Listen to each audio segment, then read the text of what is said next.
सदाशिव समारंभाम् शंकराचार्य मध्यमाम् अस्मदाचार्य पर्यन्ताम् वंदे गुरु परंपराम्। तो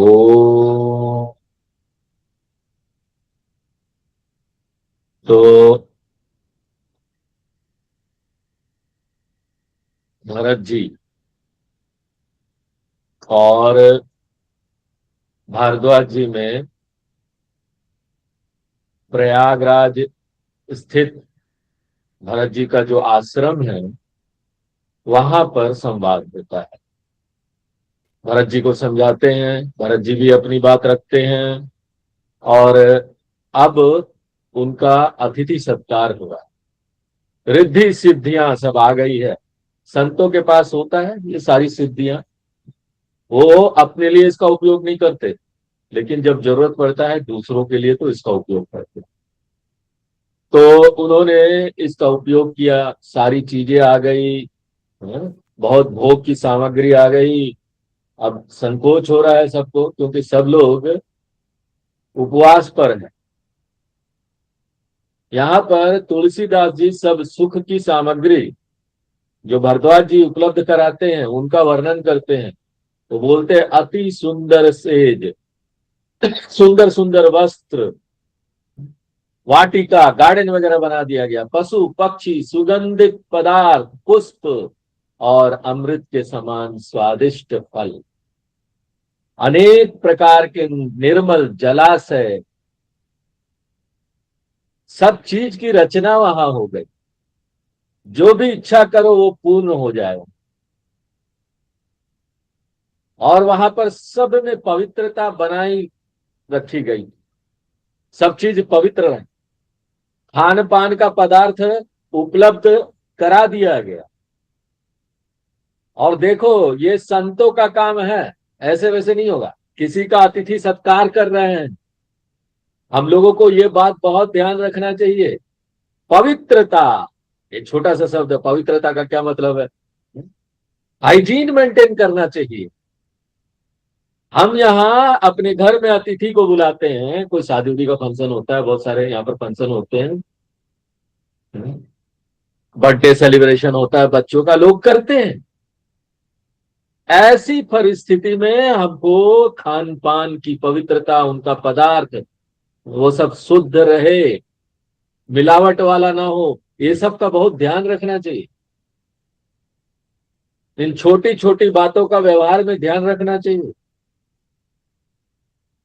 खाने पीने में बर्तन वगैरह जो रखा हुआ है वो बर्तन वगैरह साफ सुथरा होना चाहिए।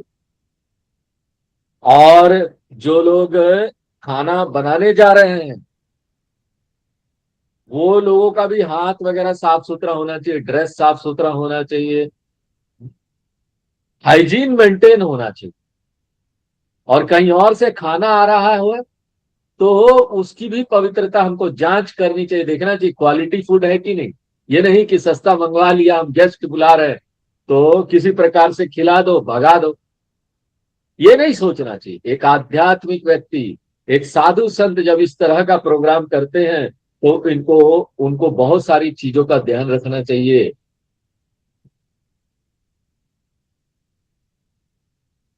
बहुत हाई डिग्री का हाइजीन मेंटेन रखना चाहिए।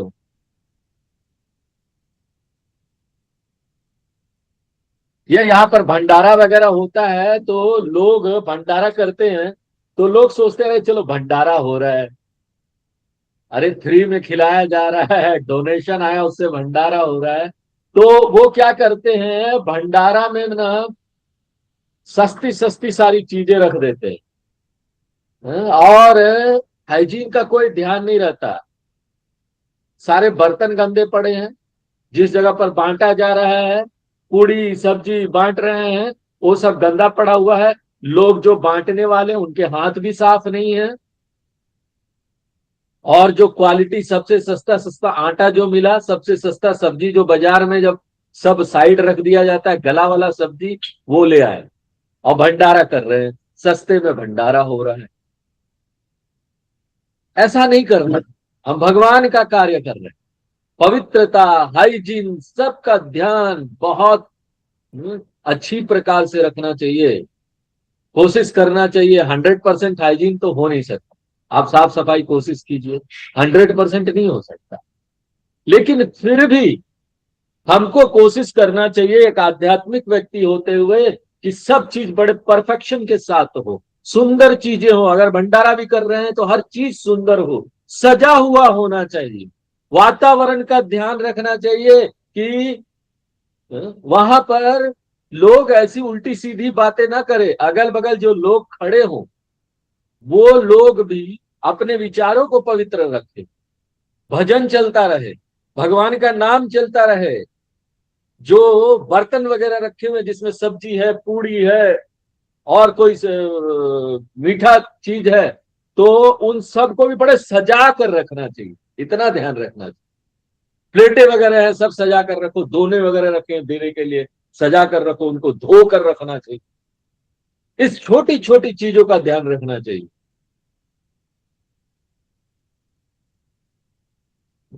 5 स्टार होटल में भी आजकल आप जाएंगे ना, वहां भी हाइजीन मेंटेन नहीं होता है। वहां पर आप जाएंगे, देखेंगे वहां पर जो शेफ लोग हैं उनको खाना तो बहुत अच्छा बनाना सिखाया गया होता है। अच्छे अच्छे institute of catering and management technology, वहां से वो सीख कर आते हैं। बहुत स्वादिष्ट खाना बड़ा सजा कर लाएंगे। लेकिन हमने देखा उनको कि जिस जगह पर गंदे चप्पल लेकर आ रहे हैं, चप्पल लेकर चलते हैं फर्श पर, वहीं पर अगर कोई खाना बनाने वाला चम्मच गिर गया तो फिर से उसी को, चम्मच को बिना धोए उठाकर फिर से उसको उसी कढ़ाई में डाल देते हैं। वो 5 स्टार होटल का शेफ ऐसा करता है। आप सोचिए, जिस गंदे चप्पल से बाहर से इतनी गंदगी लेकर आए आप उस किचन में। हाँ? हमारी तो परंपरा रही है कि किचन में चप्पल लेकर ही मत जाओ। कितनी सुंदर परंपरा रही है। अपनी परंपरा को छोड़ दिया हमने, लेकिन वही institute of catering and management technology में वही सब सीख रहे हैं, लेकिन वो भी उसको, उनको ये सब नहीं सिखा रहे। हाइजीन नहीं सीख, हाइजीन पर ध्यान नहीं देते। बस खाना अच्छा बनाना आ गया।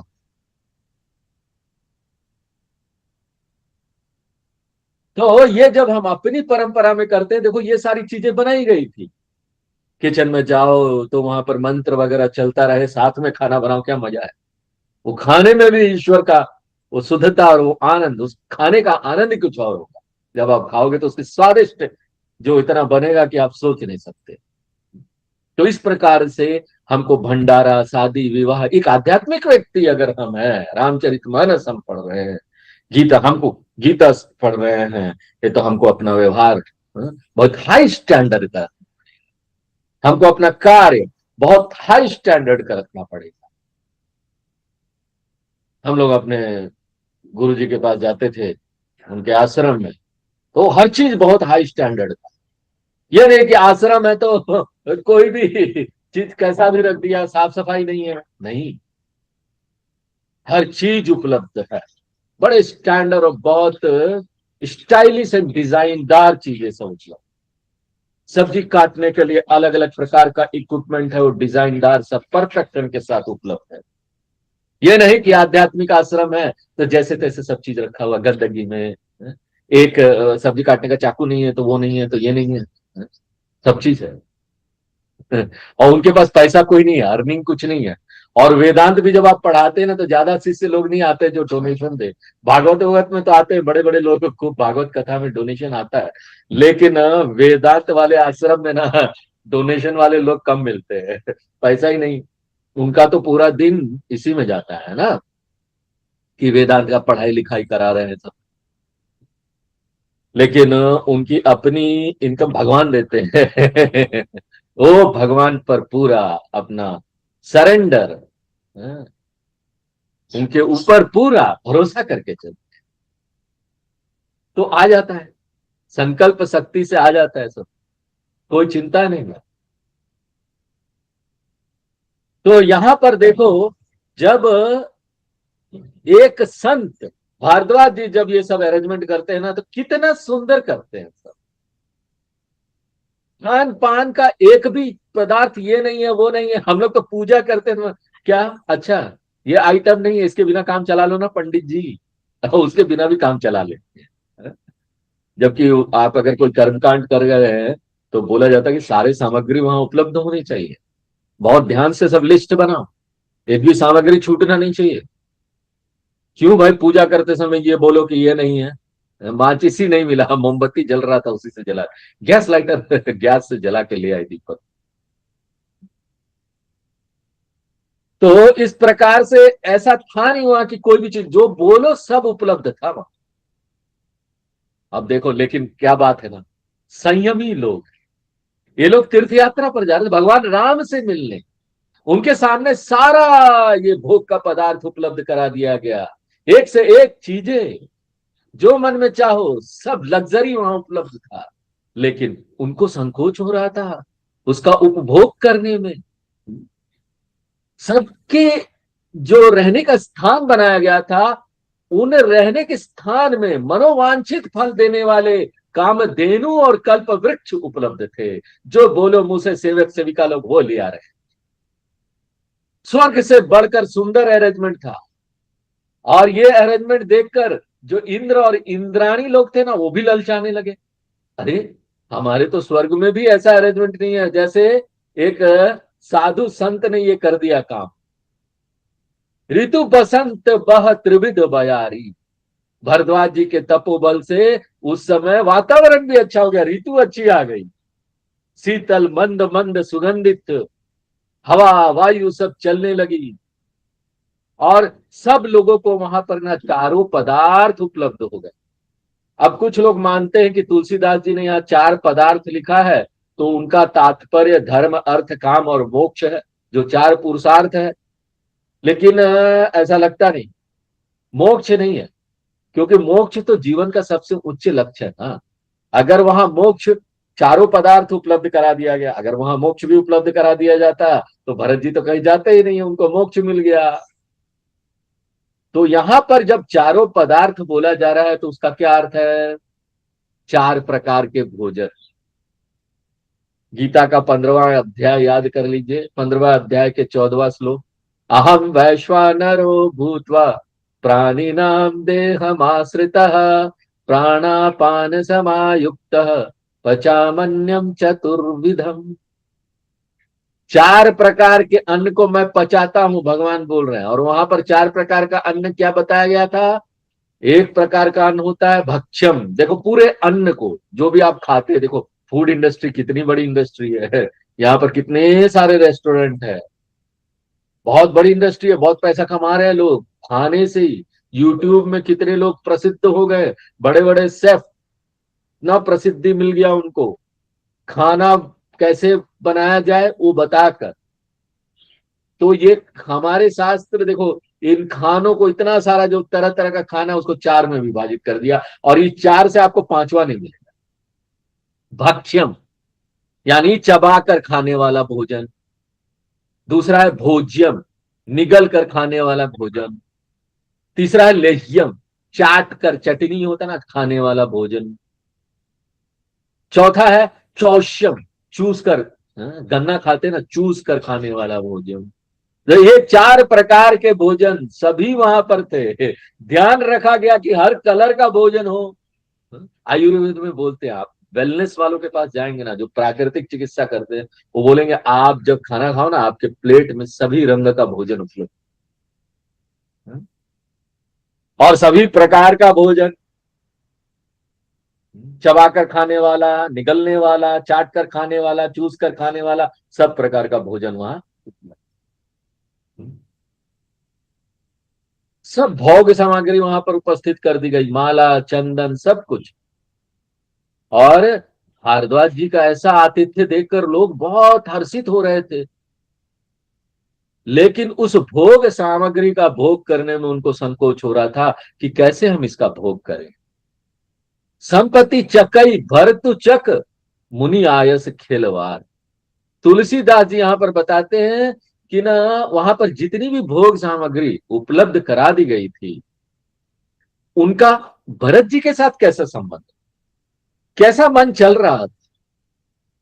उदाहरण देते हैं कि ना, भरत जी चकवे के समान है और भोग सामग्री चकवी के समान। चकवा और चकवी ना रात को अलग हो जाते, पंछी। बड़े वैराग्य में काटते हैं कि कब हमारा जो है चकवी से मिलन। कवि जगत में ये आता है कविता में, चकवा चकवी एक साथ नहीं रहते, दोनों का वियोग हो जाता है। हाँ? अब देखो, मुनि ने आमंत्रित किया अतिथि सत्कार के लिए, इसका मतलब क्या है? शिकारी अपनी युक्ति लगा रहा है शिकार पकड़ने के लिए, भोग सामग्री रख दिया गया, यानी चकवी को रख दिया। रात भर आश्रम रूपी उस सुंदर महल रूपी पिंजड़े में भरत जी और भोग सामग्री दोनों को बंद करके रख दिया। परंतु ऐसे ही सवेरा हो, माने रात भर इंद्रलोक जैसी भोग सामग्रियों के साथ रहने पर भी भरत जी के मन से उनका थोड़ा भी स्पर्श नहीं, मन से भी स्पर्श नहीं, वो एकदम विरक्त रहे। ऐसे ही दुनिया में ना हमारे पास सारी चीजें रहे और हम उनसे विरक्त रहे, तो ये बड़ा सुंदर वैराग्य है। और ये विरक्ति तब आएगी ना जब हम भगवान से पूरा प्रेम करते हैं। देखो तरीका क्या है, हमको लगता है ना ये लत नहीं छूट रहा है, हमको परेशानी हो रही है। हाँ? हम चाहते हैं साधना में आगे बढ़े, लेकिन क्या करें स्वामी जी, हाँ, इतना ये सब भोग सामग्री का लत लग गया है ना, हमको वो सब चीज चाहिए ही चाहिए। तो कैसे छूटना है? अरे भगवान से प्रेम बढ़ाओ जितना बढ़ा सकते हो, जितना अंतरंग रूप से भगवान से प्रेम होगा ना, हृदय से होगा ना, तो ये सब बाहर का जो सामग्री भोग वगैरह ना, ये सब तो छूटता जाएगा, इनसे ऐसा ही वैराग्य होता जाएगा। तो भरत जी ने भोगों से विरक्त रहकर रात्रि बिताई और जैसे ही प्रातः काल हुआ उठकर चल दिए। पहले जाकर त्रिवेणी में स्नान किया, सब लोगों को लेकर, सारे समाज सहित, अकेले नहीं गए। उसके बाद भरत जी गए भरद्वाज मुनि के पास, सिर नवाकर प्रणाम किया, आज्ञा मांगी, दंडवत प्रणाम, और मधुर वाणी में विनती किया कि अब आज्ञा दीजिए, हम यहां से चलना चाहते। पथ गति कुशल साथ सब लीने, उनके साथ सब कुशल पथ प्रदर्शक लोग थे। भरत जी अपने साथ लिए हुए थे उन लोगों को, उनका पथ दिखाएंगे, मार्गदर्शन करेंगे। और अपने मन में कहां का ध्यान लिए हुए थे? चित्रकूट का स्मरण करते हुए आगे बढ़ते जा रहे थे। तो यहां पर देखो तुलसीदास जी ये संकेत करते हैं कि तीर्थ यात्रा क्या है? एक आध्यात्मिक साधना है। आजकल तीर्थ यात्रा को लोगों ने टूर बना दिया है, टूरिस्ट प्लेसेस होते जा रहे हैं ये तीर्थ यात्रा। ये तीर्थ वाली जगह जितनी भी है सब टूरिज्म में आगे बढ़ाने के लिए पैसे आएंगे, टूरिस्ट प्लेसेस हो। लेकिन सचमुच में ये तीर्थ यात्रा क्या है? हमारे शास्त्र क्या बोलते हैं? ये एक साधना है। जब भी व्यक्ति तीर्थ में जाए तो तीर्थ का स्मरण करता हुआ जाए, मार्ग में सांसारिक बातों का स्मरण ना करे। तो हम लोग जब आश्रम से गुरु माता गुरु जी ये सारे लोग सब भीड़ जाते थे, हम लोग गाड़ियों में, चलो तीर्थ यात्रा करने जाना है, तो रास्ते में दूसरी और बातों का स्मरण ना हो, इसलिए रास्ते में ना सारा जप करते हुए जाते, स्तोत्र पाठ करते, या फिर उस तीर्थ यात्रा में क्या क्या है कि भगवान की कहानी सुन लो, तीर्थ यात्रा की क्या कथा है, भजन करते हुए पूरा रास्ता भजन करते हुए बीत जाता, भजन भोजन। तो इस प्रकार से हम लोग भगवान का नाम का स्मरण भी रख लेते थे कि चलो तीर्थ यात्रा हो रहा है और ये तो एक साधना है, तो भगवान का नाम का स्मरण भी, भजन कर लो, स्तोत्र पाठ कर लो, इस प्रकार से ये हो जाता। या फिर गुरु जी साथ है तो कुछ विषय पर कुछ प्रवचन बता दिया रास्ते में। इस प्रकार से तीर्थ यात्रा करना चाहिए और पवित्रता बनाए रखना चाहिए तीर्थ यात्रा करते समय। भोजन की पवित्रता, आचार भी है, व्यवहार भी, विचार की पवित्रता वो भी बनाए रखना चाहिए। रास्ते में किसी को उल्टा सीधा ना बोले हैं। हाँ? कहीं कोई रास्ते में कोई बात हो गई, पैसे उसे को लेकर कोई झगड़ा हो गया, ऑटो वाला या ये खाने पीने में कुछ पैसा, होटलों में, रेस्टोरेंट में, हाँ? तो उस समय ना संयम रखे, क्रोध ना करें, हाँ? आप तीर्थ यात्रा करने जा रहे हैं, एक साधना है। राम सखा कर दीन है लागू। भरत जी भगवान राम के जो मित्र थे, गुह, जो ट्राइबल आदिवासी थे, उनके कंधे पर हाथ रखकर चल रहे थे, ऐसे जैसे ना, हाँ, उनका जो शरीर है ना वो भक्ति से परिपूर्ण हो गया हो, और भक्ति या अनुराग ही ना उसके शरीर पर हाथ रखकर चला जा रहा है, गुह्य के शरीर पर। गुह्य भगवान का सेवक है, और वो उनका साथ ले रहे थे। इसका क्या अर्थ है मालूम है? भगवान की भक्ति भगवान के सेवकों का सहारा लेकर आगे बढ़ती है। यानी क्या? सत्संग करने से भक्ति बढ़ती है। भगवान के सेवक लोग कौन है? कथाकार लोग हैं, जो सत्संग कराते हैं, करते हैं, भक्त लोग हैं। उनका संग करना चाहिए। ये सत्संग, जितना हम उनका संग करेंगे वो हमारी भक्ति उतनी बढ़ेगी। और भरत जी नंगे पैर चल रहे थे, सिर पर छाया भी नहीं है। तो ये सब देखो नियम है। तीर्थ यात्रा करते समय भक्ति के नियम है, वर्त कर रहे हैं हम धर्म के अनुसार, बिना किसी कोई छल कपट, कोई घृणा नहीं रहना चाहिए, मन भी हमारा साफ रहना चाहिए, बिल्कुल सहज भाव से ये करना चाहिए। और धीरे धीरे देखो, ये तो तीर्थ यात्रा करते समय हो गया, ये पूरा जीवन हमको ऐसा जीना पड़ चाहिए, खाली तीर्थ यात्रा के समय नहीं। एक भक्त को पूरा जीवन ऐसा जीना चाहिए, नियम के अनुसार व्यवस्थित जीवन जीता है एक भक्त, उसका जीवन अस्त व्यस्त नहीं होता। सहज रहने का, यह कई लोग क्या बोलते हैं ना, सहज रहने का अर्थ ना वो प्रयास और करना छोड़ देते, प्रयत्न नहीं करते, जैसे तैसे अपना जीवन जीते हैं, कोई नियम नहीं है। सुबह उठने का एक नियम, एक समय होना चाहिए, एक समय होना चाहिए, फिक्स कीजिए, पूजा का, जप का, सबका समय होना चाहिए। और सब चीज सही जगह पर हमको रखना चाहिए ताकि वो मिले। नहीं तो जब कोई चीज ढूंढना होता है तो पता चला पूरा घर ही व्यस्त व्यस्त, अस्त व्यस्त हो गया। घर में कौन सा चीज कहाँ रखा है पता ही नहीं। एक छोटा सा माचिस ढूंढने के लिए पूरा घर ढूंढ डालते तब भी नहीं मिलता, पता ही नहीं, कोई जगह ही नहीं बनाई हमने कि उसको कहाँ रखना। और वो तो छोड़ दो, फ्रिज देखना चाहिए, हमारे फ्रिज में भयंकर आइटम रहता है, कौन सा चीज कहाँ है पता ही नहीं। दूध ढूंढना, दूध, अरे तो दूध का दूध ही नहीं मिल रहा है, अरे सारा ऊपर नीचे, सारा खाना फ्रिज का ऊपर नीचे, सब अस्त व्यस्त कर दिया। तो एक सहज जीवन नहीं हुआ।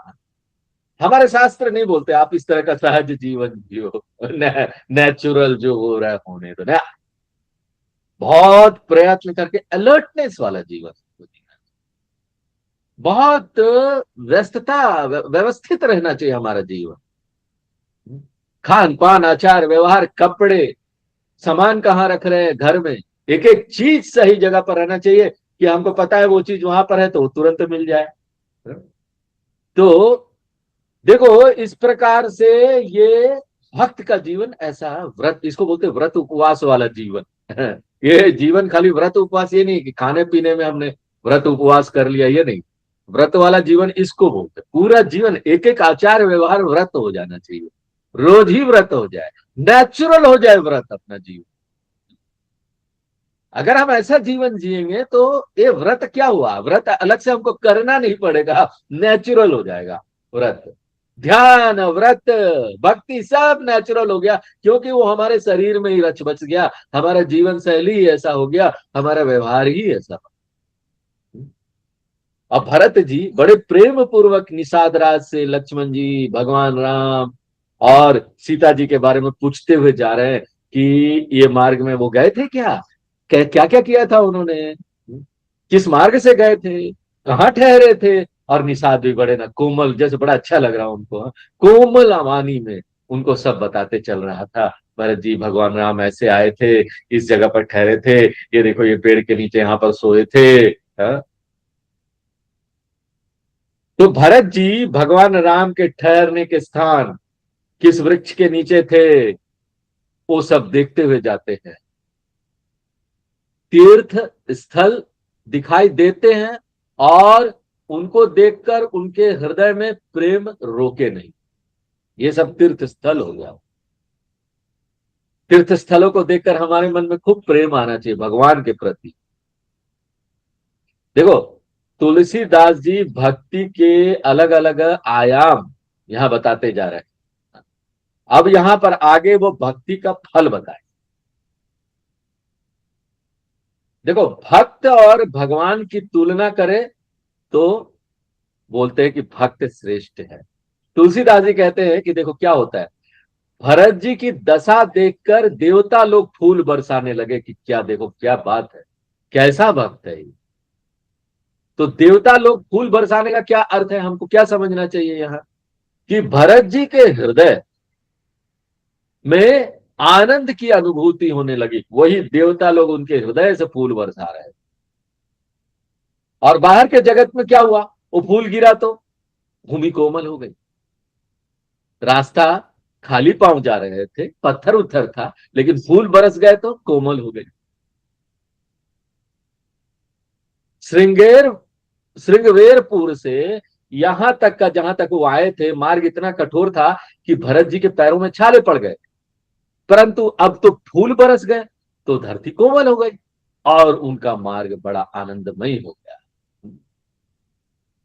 और बादल जो थे ना, उनके ऊपर छाया करते हुए जा रहे थे, सुख देने वाली सुंदर हवाएं बहने लगी। तो भरत जी के लिए ना ये मार्ग ना सुखदाई हो गया। भगवान राम के लिए ऐसा नहीं था, भगवान अपने लिए नहीं करते, अपने लिए नहीं किया उन्होंने, भक्त के लिए कर, भक्ति का फल देखते हैं। रास्ते में असंख्य जड़ चेतन जीव थे।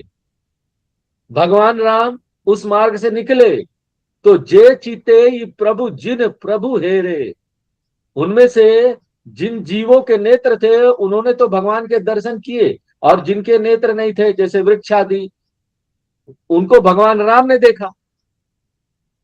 मानो दोनों ही प्रकार के जीवों का भगवान की दृष्टि से संसर्ग हुआ। तो फल ये हुआ कि वो सब भी ना परम पद के अधिकारी हो गए।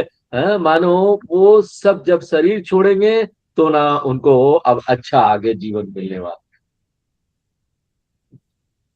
लेकिन भरत जी जब इस मार्ग से आए तो इसी प्रकार से इन सब का भरत जी से भी दृष्टि संसर्ग हुआ। तो उनको एक फल और प्राप्त हुआ कि उनका भवरोग ही मिट गया जी, है यहाँ पर। तो वो मुक्त हो गया, ऐसे योनियों से मुक्त हो। तो शास्त्रों में आता है कि आत्मज्ञान और मुक्ति का संबंध अभिन्न है। जिसे आत्मज्ञान हो गई उसको मुक्ति हो गई, वो शरीर छोड़ने के बाद भी मुक्त ही रहेगा। जब तक इस शरीर में है जीवन मुक्त है, टेक्निकल भाषा में हम लोग बोलते हैं जीवन मुक्त, और जब ये शरीर छोड़ के जाएगा तो विदेह मुक्त। लेकिन शरीर के रहते जीवन मुक्त का आनंद प्राप्त करने के लिए ज्ञान के साथ वैराग्य भी चाहिए, पात्रता चाहिए, विवेक वैराग्य समाधि सटक संपत्ति मुमुक्षुत्व। तो हमको ये ज्ञान का दर्शन हो जाए, भगवान का दर्शन हो।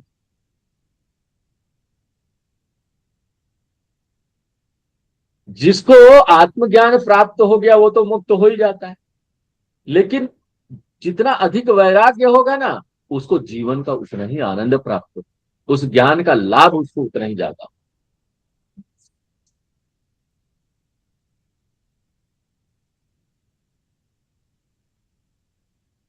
तुलसीदास जी कहते हैं कि भरत जी के लिए ये कोई बड़ी बात नहीं है, उनका स्मरण तो स्वयं भगवान राम भी सदा करते रहते।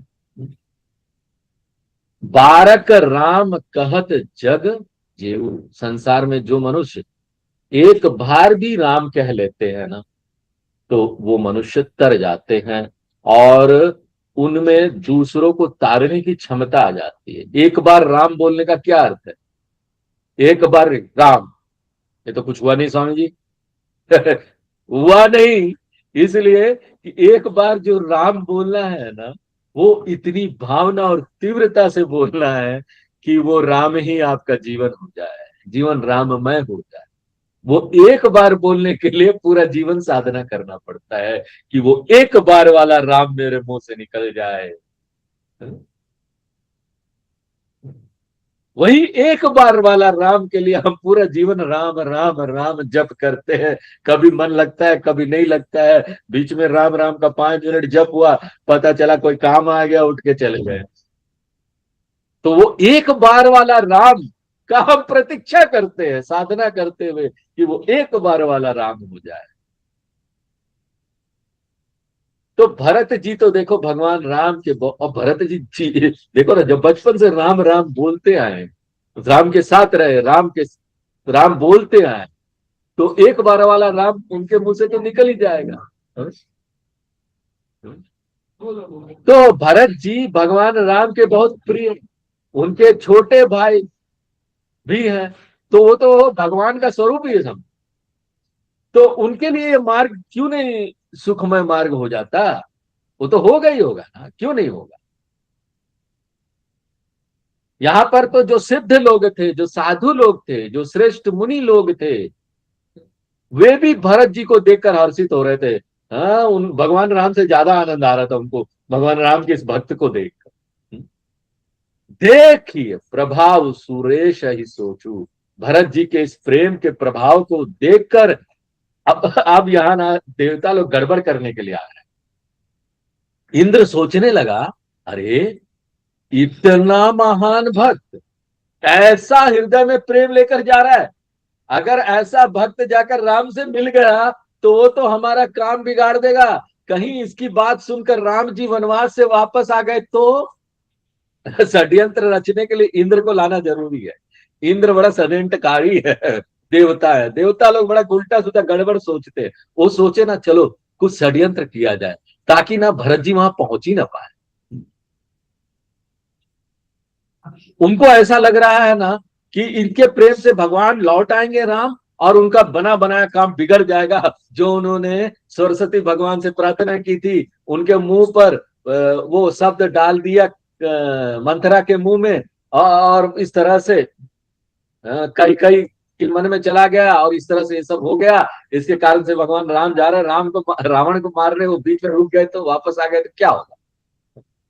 तो जैसा देखो संसार ना अच्छा खराब ऐसा नहीं है, हमारी दृष्टि ये भला बुरा देखती। संसार तो जैसा है। अब इंद्र को ऐसा दिखाई दे रहा था, जैसी दृष्टि होती है ना वैसी ही सृष्टि दिखाई देगी। इंद्र ने अपने गुरु बृहस्पति से कहा, हे प्रभु ऐसा करो जिससे भगवान राम और भरत की भेंट ही ना हो, कुछ गड़बड़ कर दो। तो राम संकोची प्रेम बस भरत सपेम पयोधी।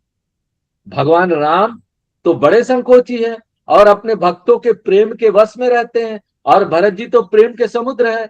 और वो इस समय भगवान राम को चित्रकूट मिलने जा रहे हैं, और वो भी प्रार्थना करेंगे उनसे चित्रकूट में, वापस अयोध्या लौट जाइए प्रभु। अब यदि भगवान ने भरत की बात मान ली तो हमारा ना बना बनाया काम बिगड़ जाएगा। इसलिए कोई उपाय निकाल कर ऐसा छल करो कि ना दोनों का भेंट ही ना हो पाए, ऐसा छल करो। इंद्र का कथन सुनकर और उसका ऐसा तुच्छ बुद्धि ऐसा देख कर ना बड़ा उपहास किया। बड़ा मैंने जो ना वो उपहास करने वाला एक मुस्कुराहट होता है ना, अंग्रेजी में बोलते हैं आयरनिकल स्माइल। उस प्रकार से वो मुस्कुराए उनके जो गुरु थे कि देखो कैसा बुद्धि वाला व्यक्ति है, कैसे तुच्छ बुद्धि रखता है। उन्होंने अपने मन में ये देख लिया कि इंद्र के 1000 नेत्र होते हुए भी उसके पास वो आंख नहीं है ना जिससे ये चीज दिखाई। नेत्र कितना भी हो जाए ना, लेकिन आंख, वो दृष्टि, वो भगवान, वो भक्ति, वो प्रेम की दृष्टि, ऐसा आंख देख पाए, ऐसा आंख इंद्र के पास नहीं। यानी कि ना ज्ञान के नेत्र से रहित था इंद्र, मूर्ख था। तो बृहस्पति जी इंद्र को समझाते हुए कहते हैं कि मायापति सेवक सन माया, हे इंद्र, भगवान राम तो परब्रह्म परमात्मा है, सारी माया के स्वामी है। उनसे भी अगर कोई माया करेगा तो हे सुरराज, उसकी माया उलटकर उसी के ऊपर आ पड़ेगी। भगवान से ना ज्यादा स्मार्ट बनने का कोशिश मत करो। कोई भी माया भगवान राम के ऊपर नहीं चल सकती। अब देखो, इंद्र पूछते हैं कि पहले सरस्वती की माया से कार्य कैसे हो गया था। पहले भी तो माया चली ना, भगवान राम को वनवास जाना पड़ा। तो बृहस्पति जी कहते हैं, "हाँ, तब किछु कीन राम रुख जानी"। तब तो भगवान राम की स्वयं की इच्छा थी, वो इसीलिए आए। उन्होंने अवतार लिया, उनकी कोई यहां पर बहुत बड़ा प्रयोजन है अवतार लेने का। उनकी स्वयं की इच्छा से ये सब हुआ। ये मत सोचो कि तुमने किया इंद्र और माता सरस्वती ने किया। ये तो राम जी की इच्छा थी कि ऐसा हो, तभी हुआ। सरस्वती जी की माया इसलिए चली क्योंकि भगवान राम चाहते थे। अगर अगर हम यह इस तरह का षड्यंत्र या कुचाल करने का प्रयत्न करेंगे कि भरत को भगवान राम से न मिलने दे, तो भगवान का रुख ये नहीं है, भगवान ये नहीं चाहते। इसलिए भूल जाओ, हमारी हानि होगी इसमें, हमको बहुत हानि होने वाला है। सुनु सुरेश रघुनाथ स्वभाव, हे इंद्र, भगवान राम का स्वभाव सुनो। वे अपने प्रति किए अपराध से बिल्कुल नाराज नहीं होते, परंतु जो भगवान के भक्त के प्रति अपराध करता है तो भगवान उसको अपनी क्रोधाग्नि में जला देते। ये बात लोग प्रसिद्ध है, वेदों में भी कही गई। उदाहरण के रूप में दुर्वासा जी की कथा ले लो। दुर्वासा ऋषि यह अनुभव कर चुके कि भगवान के भक्त से वैर करने से भगवान कैसे रुष्ट हो जाते हैं। राजा अम्बरीश की कथा आती है, भगवान के बहुत बड़े भक्त थे। दुर्वासा ने उनसे वैर कर लिया तो भगवान का चक्र दुर्वासा के पीछे पड़ गया था और दुर्वासा जी को राजा अम्बरीश से क्षमा मांगनी पड़ी। तो यहां पर ना भक्त लोगों को ना अपने शत्रुओं की चिंता नहीं करनी पड़ती है, कौन कहाँ शत्रु है, कौन मेरे खिलाफ षड्यंत्र कर रहा है, भूल जाओ।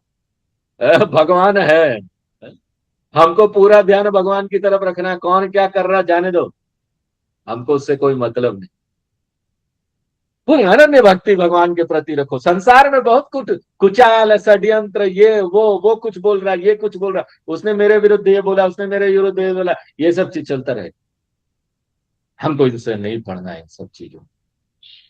भगवान है, देख लें, कोई चिंता नहीं। ओम पूर्णमदः पूर्णमिदं पूर्णात् पूर्णमुदच्यते पूर्णस्य पूर्णमादाय पूर्णमेवावशिष्यते। ओम शांति शांति शांति।